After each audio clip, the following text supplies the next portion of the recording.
Canada waited 36 years for this moment. As a Peruvian, I can only relate. And a heroic performance, a valiant performance, but sadly not enough as Batshuayi's 44th minute goal makes it 1-0 to Belgium against this CONCACAF topper, Canada. We have a great team today. Gab Marcotti's in the house. Mark Ogden is in the house. Kasey Keller's in the house. Kasey, I started with you earlier today, so just be patient with me. I want to hear the words of Gabriele Marcotti. What did you think of this game? I thought personally it was the best first 45 minutes of the tournament, and Canada so heroic, but in the end they couldn't get enough. Give me your reactions of this game.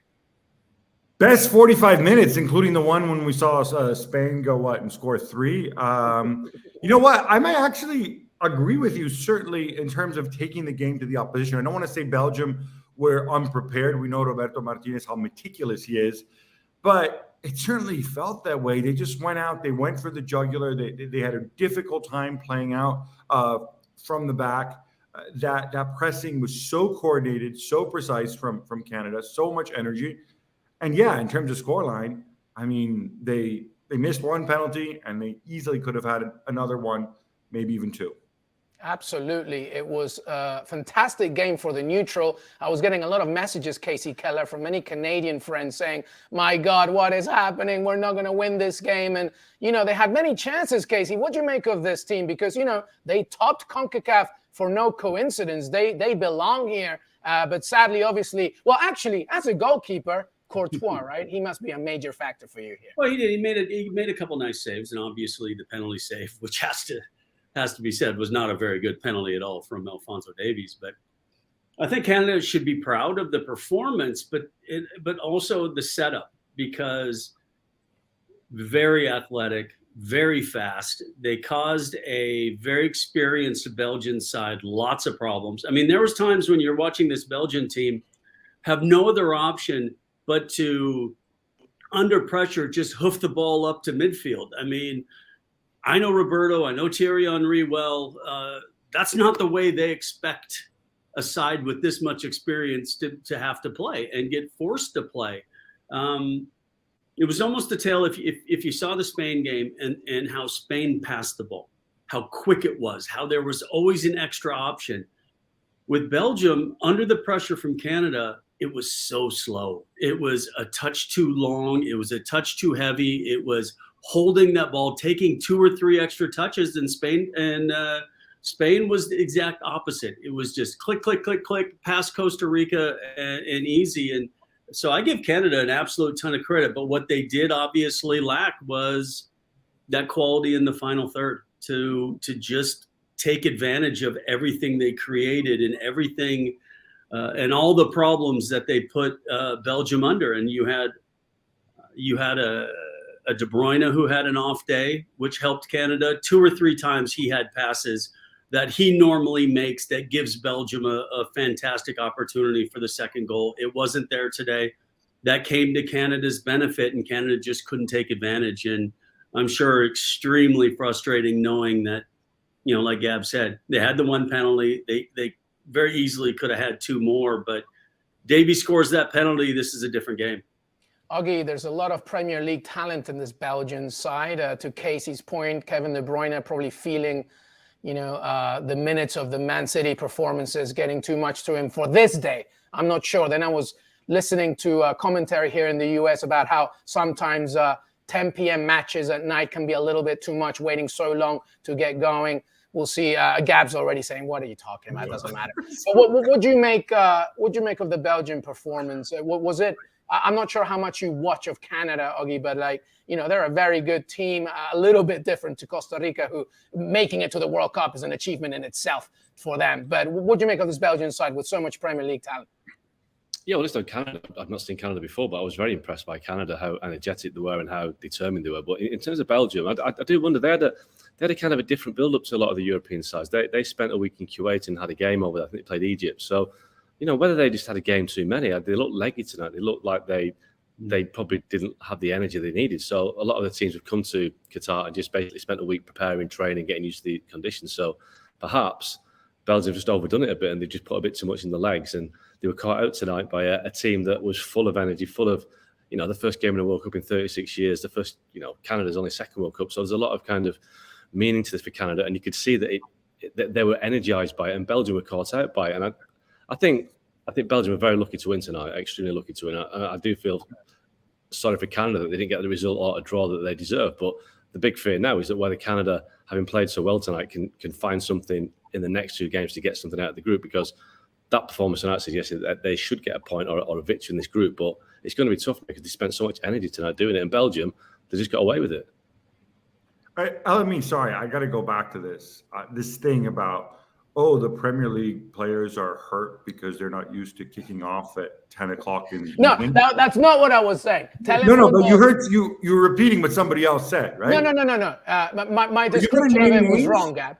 I was saying that Telemundo was discussing about, it wasn't a Premier League thing. I connected it wrongly to De Bruyne. The conversation was more about the fact that it's a little tough sometimes, specifically for a Canadian side that pushes so much, to have games late at night. They're waiting all day for this, and then maybe that happens because it's a 10 p.m. game. Cramps and things like that can be a little bit easier to get. That was my only point. It wasn't really a Premier League side. Go ahead, my friend. Yeah, they've got like sports scientists. I know it's Canada, right? But they are pretty sophisticated up there. They've got doctors and sports scientists. You set your alarm a little bit later. It still gets kind of, it still gets dark pretty early here, around 5 o'clock. Like, oh God, I just, this was a new one. The playing at 10 o'clock causes cramps. What do I know? You don't know that? That's science. That's like clearly.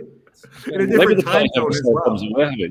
We're having long days in Qatar, but we're getting up at 8, 9 o'clock and going to bed at 4 a.m. because it's such a long day. So maybe the Belgians are having the same problems as we are, and the Canadians, that finding that these days are endless because it looks like today, because to your point earlier, they just did not have the legs compared to Canada. So. All right. Well, let's refocus on this game, and let's bring it back to Canada for a second, because I do want to go back to a point specifically in that first half. Alphonso Davies, Thibaut Courtois saw where Alphonso was taking it all day. So it wasn't a very good penalty, but there were other chances as well in this, Kasey, Keller, about, and Canada really no excuse for them not to score a goal in the first 45 minutes. No, and even as the second half progressed, there was lots of crosses in the box. There was lots of, little misclearances from Belgium with some very experienced players that you expected to be cleaner in the way they played.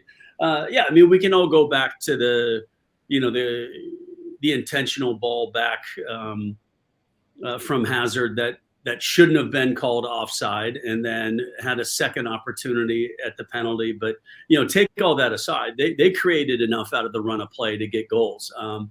And I think that's where, that little step up, I think what you saw, we all know that Batshuayi is not Lukaku. But he had a moment, Mary, where he made a good run. There was a good ball through, and he took his chance. He struck it well, where a couple of the other, Canadian strikers, when they needed that moment of quality, they just weren't able to get it. Now, Kyle Larin comes in, has a little header, but in the end, it's a comfortable save from Courtois. With everything they did, there wasn't one save from Courtois where I went, all right, that's the difference. Everything that Canada did, I expected Courtois to make that save, and it was doable. It was comfortable in the end, and I think that's where Canada was lacking that little bit of composure, in the end, to just slow down in the final third, because up until the final third, they ran Belgium ragged. And yes, of course, when you commit that many numbers forward and you push that way, you're going to have opportunities, Belgium, on the counterattack, which they did at multiple times. But I feel for Canada a little bit, because they should have at least gotten a point out of that game. So what struck me, guys, is Jules and I caught up with Vincent Kompany for Gab and Jules Meets, and I ran some of his quotes in a story I wrote recently. He made the point about how, he thinks Belgium can still win the World Cup, because he's come around to the idea that once you get to the knockout phases, it really is a big old crapshoot about luck. And if you have a shutdown goalkeeper, and if you have individual match winners, which I think Belgium undoubtedly does, then you got a good a shot as anybody. And having seen Canada play like this, I was trying to think back, how often do we see performances like this with so much energy, with so much organization? How often do we see those in the knockout phases from the quarterfinals onward? And I'm imagining not very often at all. And I imagine there's got to be a reason for that. So maybe if you're Belgium, you say, we don't need to play these guys again. Maybe It's not such a big deal. So to your point, Gab, when I was at Millwall in the championship, we beat Chelsea in the cup. We beat Arsenal in the cup. We beat Everton in the cup. And it was almost because of that. It was that energy of, this is almost the cup final. And maybe the Premier League team's looking at it going, I don't want to play these guys. They're going to be working twice as hard as us. They're going to be fighting, scratching, biting for everything. And it almost looked like that's what Canada did to Belgium. Belgium's looking, here's this team, hasn't qualified forever. They got some guys bounce around soon. Yes, we know Alphonso Davies, he's at Bayern, but who are the rest of these guys? We should just, walk through them, and they weren't ready to match the fight. Thierry Henry said something to me years ago about kind of how the U.S. kind of lost their identity of being what Belgium were today. That team that if you don't match the intensity of the team you're playing against, then your quality can't rise to the top. And he said, they always knew that when France played the U.S., that if you didn't match the intensity, you could be embarrassed. And to me, that was a Belgian side that didn't match the intensity and got really lucky that they didn't get embarrassed. I tell you something, I will match the intensity of me running to Grand Central Station as I head to visit La Suegra, the mother-in-law, as it's Thanksgiving tomorrow, and I got a jet. So thank you so much, everybody. Gab Marcotti and fam will take care of the show from now. Arrivederci, goodbye, stay safe, everybody. Thank you. Safe travels, LME. I do wonder, given that he is such a foodie, I guess we'll have a chance later to ask him about his Thanksgiving menu. But he wants us to transition here to Spain and Costa Rica. Now, Augie, I want to start with you because, all right, we knew Costa Rica, not a good side. And also, they weren't going to go and run with intensity and match them because that's not what they do. So I kind of felt this is a game where either Spain scores straight away and then they score buckets, or it might take them a long time to score, but eventually they'll break through. They scored early and they scored a lot. Well, I mean, and that shows you how good Spain on the day. I think we have to give Costa Rica a bit more credit than you give it, that they're not a good team. It's a World Cup, and we've seen today that, teams have surprised the bigger teams because they have the determination of the first game of World Cup to get a result. In Costa Rica of pedigree, certainly 2014, they caused a surprise. So, I wouldn't write Costa Rica as Augie, sorry. Please don't do this. It's too Augie. I hate it. You bring up 8 years ago. None of these people were. Maybe Keller Navas was. Maybe Brian Ruiz was. But how many of these guys were there 8 years ago? They're 8 years older. Kasey, are you a better footballer now than you were 8 years ago? You're more experienced and you're better in the head, I suppose. But you've got more knowledge. But I think if an underdog is going to cause a shock in the World Cup, it's the first game when they can catch the opponent cold. So they had a chance today. But you're right. Listen, Spain ran away with it, and I always felt about Spain that I've discounted Spain as a potential winner because they don't have a striker. Morata's not reliable enough, but I mean, wow, today, Gabri's goal was amazing, and the way that Spain played, people like Dani Olmo, they've got Asensio. They look a team that could go all the way, but I do worry about their lack of a real cutting edge when it really matters. Kasey, is that the problem, a lack of cutting edge, or is it a lack of the fact that a lack of kind of sense and order in what Luis Enrique does? And I'm not saying in a negative way. Right. The guy, there's a fine line between genius and folly. I cannot understand the lineups he puts out. I cannot understand his personnel decisions. All I know is that he's one of the coolest guys out there. I loved him as a player. I loved him even at Roma when they were terrible. I love so much. The guy did win a treble with Barcelona. There's so much to like, but there's so little to understand. Can you understand this? Azpilicueta right back, Rodri center half. This nonsense up front. None of the front three actually start at club level. Can you explain this? I think the only thing is because the way they play almost makes positions obsolete because there's so much movement. And if there's an understanding that, and it's really hard to coach, because when somebody leaves an area, somebody has to recognize that they have to slide in that area or it is unbalanced. And well, whatever the lineup was, and as baffling as you said it can be at times, well, it definitely worked today. And the way how quick they got the ball off their feet, how many options they had. I mean, it looked like a five-a-side where Costa Rica, by the time they closed the ball down, there was that realization that, oh, wait a minute, the ball had already been passed. And then they turned to close the ball down again, and it's already been passed again. That's how quick and how clean Spain were today, regardless if we think it was the right starting 11 or not. And then subs came in and looked seamless when they came in and contributed instantly. I think, like England, I think we're going to have to wait till the next game to see if this is legit or they hit an opposition, the right opposition at the right time, not playing well. But you tell me, do you want to start with 3 points and 6 goals, 7 goals, France with 4 goals, which could have been 6 or 7 goals? You know, the big boys for the most part have shown up. Yes, we've had the shock. The next game, I think Spain-Germany is the next game, which is massive in terms of, to assess Spain. It's also, Germany have got to get out of a real hole. So if Spain are as good as they were tonight, then Germany have got a problem. But if Germany turn up and Spain aren't quite as good, then that's a really intriguing game, because obviously with Japan beating Germany, it's thrown the group wide open. And you'd expect Japan to beat Costa Rica, because as Gab says, Costa Rica aren't a good team. And then, wide open group. So let's see where it goes. Let's see how good Spain really are.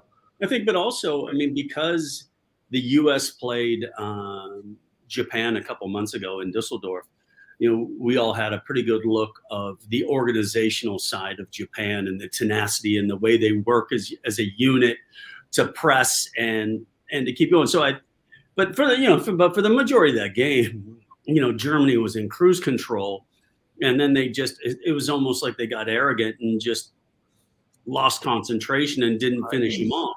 You know what, Kasey? I was at that game. Yeah. And there is a subsection of American kind of people who love the Bundesliga and they're all into analytics and stuff like that, which is fine. I don't have an issue with it. Honestly, this idea that, Germany dominated, just didn't finish. It was a completely different vibe if you were actually at the game. For all their shots on goal, so many of Germany's shots are from outside the box. I saw a real dysfunction there. I know we're not supposed to be talking about Spain, but it is who they play next. Kai Havertz and Thomas Muller, between them, had 1 attempt on goal, and that was off target, obviously. And when things started to turn at the end, when I see Germany finishing the game with Lukaku, who only turned 18 on Sunday, I believe, with Mario Götze, all right, great redemption story, but I mean, the guy was in the Eredivisie and he still is what he is, right? And Nicholas Fulkreutz, who I think has 2 more caps after this game for Germany than Augie has. I'm thinking to myself, what are you doing? I mean, were they arrogant in the sense that they put on we've won this, it's 1-0, okay, this is fine. Yeah. Let us put on these other people so that not Thomas Muller didn't come off, so that these other guys so Musiala can have a rest, as if he needs a rest. What is this nonsense? You mean the 19-year-old? The 19-year-old needs a rest? I mean, it's exactly. But again, I think you made a little bit of a point to it. And looking at that squad, where's the Michael Ballack? Where's the Miroslav Klose? Where's the Philip Lahms? That's a squad that's lacking some stars as well in key positions. And it's not like you said, you're bringing on players that in the past, would have been a bigger name at a bigger club winning things. It's like you've got the core of Bayern players and then the handful of guys that have gone around the world and are failing a little bit. So I agree with you, but I think there's still some of that but we are Germany, and therefore we will just walk all over Japan. And that wasn't. You know what? You made a good point there about the stars. We have questions from fans as well, which I'm going to get to in a minute. First, I just want a quick answer from Augie on this, on the back of what Kasey says, right? And he's right about the maybe the lack of quality compared to the past. But when they throwing it forward to Spain, when they play Spain, if it is Pedri, Gavi, and Busquets, and they're up against not Jorg from the corner, but Joshua Kimmich, Ilkay Gundogan, and Musiala perhaps dropping a little deeper. That's a pretty good match. Yeah, Germany can more than hold their own there. Yeah, absolutely, they can hold their own. But I think they have the players, but whether they have the unit as a team, I don't know. I just think that you put that group of players together on a piece of paper, and you think, well, the midfield looks good, and you got Muller in the team, and you got, like you say, but it just doesn't really fit. I think there's something missing with Germany, and maybe it is that I think they're missing the power of old. That real. The arrogance, like you said, but that sense of muscular power that they had, and just this sense that they were going to beat all teams they came against. So I think Spain have got better players, better footballers. And I think that for me is why Spain will probably win the game. Yeah, I love the fact that you mentioned. You remember the old stereotype when we were all growing up about, well, Germany win because they have pace and power and resilience. I mean, Japan really pushed them around with speed, with physicality, and with, I think, resilience. We got some questions here. Quick answer from both of you. Is Spain the most impressive team you've seen so far in the tournament, bearing in mind Brazil play tomorrow? Go ahead, Mark. Probably, yeah. But I think it depends on the opposition. Like Kasey said, you can't measure a team because they haven't played the depth yet. I mean, when I look,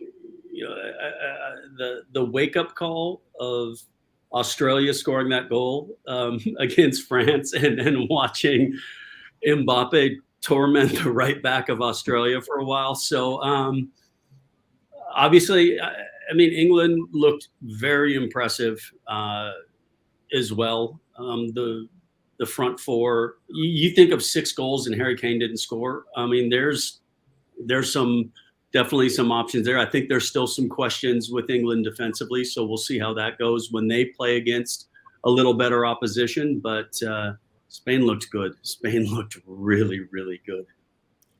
We have another fan question. I have my own view on this. I don't want to monopolize it. So you guys jump in. Otherwise, answer it.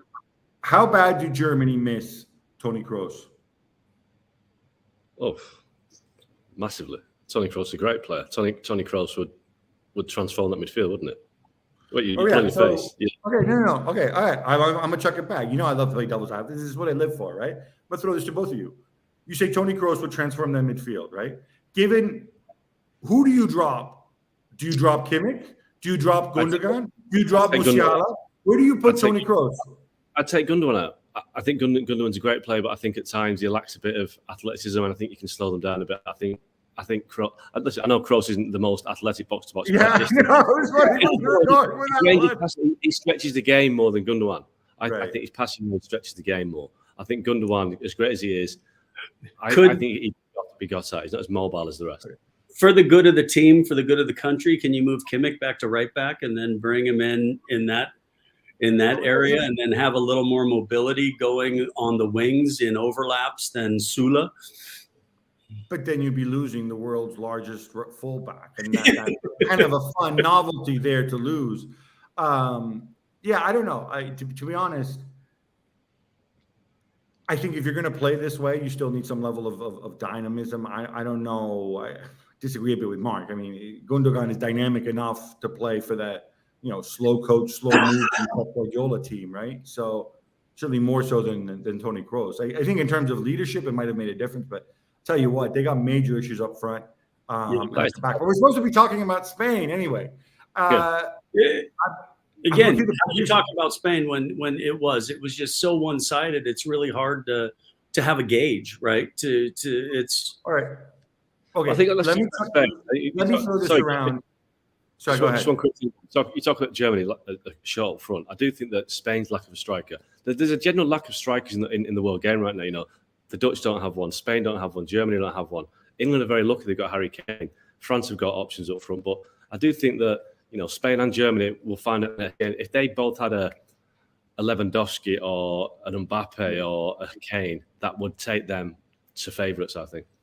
Yeah, I think Germany would love an Erling Haaland, right? To give him an option. That would make you better, yeah. Yeah, that would make you a little bit better. I think the U.S. would like an Erling Haaland as well. So, but yes, but it's a very valid point that there seems to be, kind of a lack of that number 9. I don't know if it's the way teams are playing or if it just is one of those anomalies that happens every once in a while. But the U.S. has been talking for years that they haven't had a true number 9 to really take over, almost from, what Brian McBride did and then Josie Altidore. And then it's like, okay, who's the next guy that's going to come in and I'm not saying the guy that's going to score you an absolute ton of goals, but look at what Kiefer Moore did when he came on at halftime for Wales. He did exactly what you needed a big number 9 to do. Hold the ball up, give your team time to get out from being pinned into their own half. And it's sometimes you don't have to be the world beater. You don't have to be the next Erling Haaland or the next Lewandowski, but be that guy that can do that role for your team and help you out. And you guys, sorry, I just got a text here from Alvaro Morata. He says, please tell Mark and Kasey to go do you know what, okay? Lack of a number 9. Hey, I'll take Alvaro Morata for the U.S. national team all day long. Exactly. He can slide in. Anytime he wants to marry an American, feel free. I blame Wait, are you open to I think Morata's married to a woman, Kasey. Is that what you were thinking of, naturalizing Morata by He can marry whoever he wants to marry if they have an American passport. Says here, Kasey, that we can say goodbye to you now. Unless you want to stick around and talk Portugal and Brazil with me and Augie. Otherwise, we're going to no doubt do this again. I'm not as enthusiastic as LME, but again, I enthusiastically thank you, Kasey. Thanks, guys. Cheers, Kasey. Mark, we got to talk Portugal and Brazil. We're both going to the Brazil game. Fortunately, well, it's funny. I met one of our colleagues, Alexis, who you might know as Mr. Chip on Twitter, and he's talking about how wonderful it is. This World Cup in Doha couldn't be better because all the teams are in one place, and you can go and watch multiple games in one day. However, Portugal are playing, and then I think it's 3 hours after they kick off, Brazil are playing. So we're going to have to watch Portugal on television. What's the latest? What is your vibe now in terms of Portugal and of where they are? And let's see if you can answer without mentioning who. Diogo Jota. Yeah, no, Diogo Jota is unavailable. Obviously, that's a big loss. Yeah, I do think he is a loss to Portugal because I think I've seen a bit of Portugal this year. I saw them in the playoffs, and I think they have got a very good squad. They've got depth at the back. They've got very good defenders. They've got good goalkeepers. I think midfield, people like Bernardo Silva, Bruno Fernandes, they are a strong team of depth. But I do think that the one person we're not supposed to mention could actually be their weakness. But I think they have become. Diogo Jota's absence being problematic for them. Yeah, in a way that they don't have the other option to carry the load to share the load of the big man we're not supposed to talk about. Let's get to the point. Cristiano Ronaldo at times, I think he's been Portugal's talisman for 10, 12 years, but he's now, I think he's holding them back. I think if Ronaldo was 10, 12 years? Did you say 10, 12 years? And the rest, yeah. He's been there. Yeah, I'd say closer to, he was there Euro 2004. Yeah, but they had Luis Figo then and people like that. He wasn't carrying the team as, but Steve, the point is, I think Ronaldo is now more of a hindrance than a help to Portugal because he isn't the player he was. We know that. And I think if he was to have this last-minute hamstring strain or something, it might actually help Portugal with all their players to actually, play as a team rather than play for him.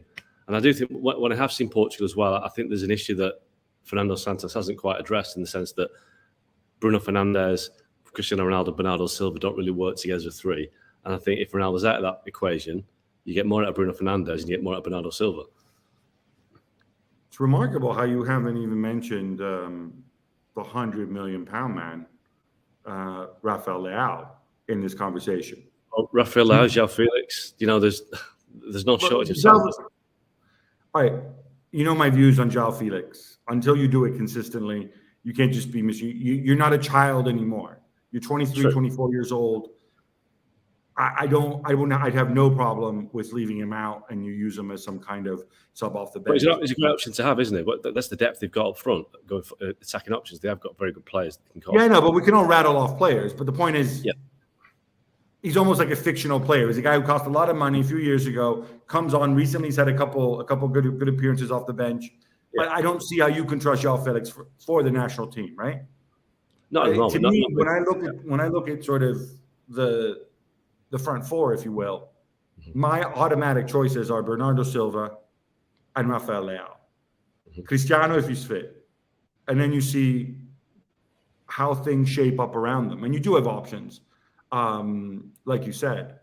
But I could be wrong. I'm imagining Cristiano has been approaching this World Cup, sitting there saying, all right, I want to win this World Cup. Not because I have to prove anything, because as I keep repeating endlessly, I don't have to prove anything. But you know what? Maybe I'll win this World Cup by being different, by making that transition that Zlatan made, for example, by helping my team in different ways, by doing those things that supposedly he would say Erik ten Hag wouldn't do. You could be a decoy in situations, you help out others. Is that not possible? Oh, yeah, he will definitely sacrifice himself more for Portugal because of what it means if it's successful at the end of the tournament. Because the coach respects him and he respects the coach, right? Because he wants to win the World Cup. I think he wants to, he's done everything else for Portugal. He's won the Euros. Well, obviously he missed the final for most of the final because he was injured. But I think he would sacrifice himself more for Portugal because at United it ended in a certain way. Watching Ronaldo in the last 6 months, the last 12 months even, it's been like watching an Olympic athlete preparing for an Olympics. Everything has been on that November, December, on that period of time. So, he missed the last 2 games for United before the break with a cold or an illness, and an interview that he had to do with somebody. I don't know if you remember that interview. But, he didn't want to risk himself getting injured just before the World Cup. So it's all been about the World Cup. So to your point, I do think that, yes, we might see Ronaldo's final flourish in Qatar. But I do think, you never know. You can never write him off, can you? He always confounds us, especially with Portugal especially. But I do think that he has shown his age this season and towards the end of last season. So maybe this has come just 12 months too late, this World Cup. So we haven't even mentioned, of course, Ghana. That is one team that I think is being seriously underestimated by everybody thus far in the World Cup. I want to knock it forward to Brazil. You and I will be at the game at the iconic Lusail Stadium. I think that's what they call themselves, right? Iconic. Yeah. It's not all so iconic, is it really? What, a 3-year-old stadium can't be iconic? Why not? Whatever. That's 3 months. We've got Brazil. I don't know if FIFA did this on purpose. Obviously not, because they had the draw. But it's kind of neat that the team that I think most people have as the favorites, the team that's won it more times than anybody else, Brazil, they play last out of the 32 teams. Yeah. And they do it against a team like Serbia that a lot of people have as potential outsiders with supposedly theoretically high-powered attack with Vlahovic, Mitrovic, and Milinkovic-Savic. Yeah, I mean, you look at the group and you probably take Serbia to get out of the group because it's Switzerland and Cameroon. I think Switzerland always turn up and, don't really do much apart from get to the second round quarterfinals without actually exciting anybody. So I think Serbia can get out of the group as an outsider for the tournament or to go deep. I'm not sure I'd have Serbia as a dark horse. But Brazil, I mean, it's a tough opening game for Brazil. But I was watching Argentina yesterday thinking Argentina have got this vulnerability in them in the World Cup. They do lose some funny games. Brazil never do. Brazil just don't lose games like this. I mean, obviously the 7-1 against Germany is a freak result, but Brazil don't really have a track record of picking up. They always seem to fly through the group. So I just can't see anything but a comfortable Brazil win tomorrow night. They'll turn it on, I think. That is a good point. We've had a lot of upsets. Brazil in the past certainly have tended not to be the victim of those upsets, those weird group stage games. I remember when Spain won the World Cup in 2010. Of course, they lost their opener to Switzerland, who you don't like and you don't rate. But there you go. Beat the future world champions. They did, but yeah. Augie, so I'm filling in for LME, who's filling in for K. Nobody's told me how we actually wrap this. I don't know if we wave. I don't know if we do a rap. I don't know if you'd like to maybe some nursery rhymes from when you were younger. Yeah, I just think we say apologize to our viewers and listeners for both wearing the same sort of headgear, this kind of the black hoodie. We're not in mourning here. We're actually enjoying ourselves, So. No. And we apologize for the same sort of generic modern artwork on the back. These are not. Yeah, well, my dad saw this yesterday. He asked me if I had damp in my apartment, so it's actually. All right, guys, we're out of here. Enjoy the World Cup. Thanks, Augie. Thanks, Kasey. Thanks, LME. Thanks, everybody else who was on.